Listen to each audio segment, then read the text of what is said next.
আজব আজব কথা কইতেছো কেন? বিয়ের পর যে সংসার করতে হবে এটা জানো না? আজব আজব কথা তুমি বিয়ের পরে সংসার চালাবা কেমনে? আজব আজব কথা কইতেছো কেন? বিয়ের পর তুমি সংসার চালাবা কেমনে? সেটা তো আমি জানি কোনো পুরুষের বেকার অবস্থায় বিয়ে করা ঠিক না, কিন্তু যেমন তোমাকে ভালোবাসি তুমিও তো আমাকে ভালোবাসো, তাহলে আমার জন্য তুমি কি অপেক্ষা করতে পারবে না?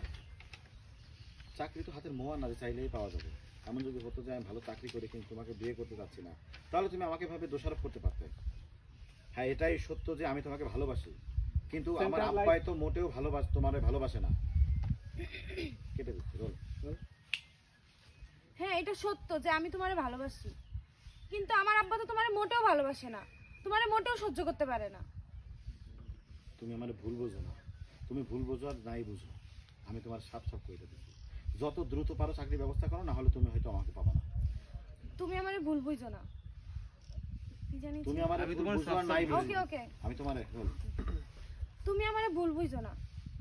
তুমি আমারে ভুল বুঝো আর নাই বুঝো। তুমি আমারে ভুল বুঝো আর নাই বুঝো, আমি তোমারে সাপ সাপ করে দিতেছি। আমি তোমার লেগে আর অপেক্ষা করতে পারবো না। যত দ্রুত পারো চাকরির ব্যবস্থা করো, না হলে তুমি হয়তো আমার পাবা না। যত দ্রুত পারো চাকরির ব্যবস্থা করো, নয়তো তুমি আমার আর পাইবা না। আমি এখন যাই, কেউ দেখলে আবার খবর আছে।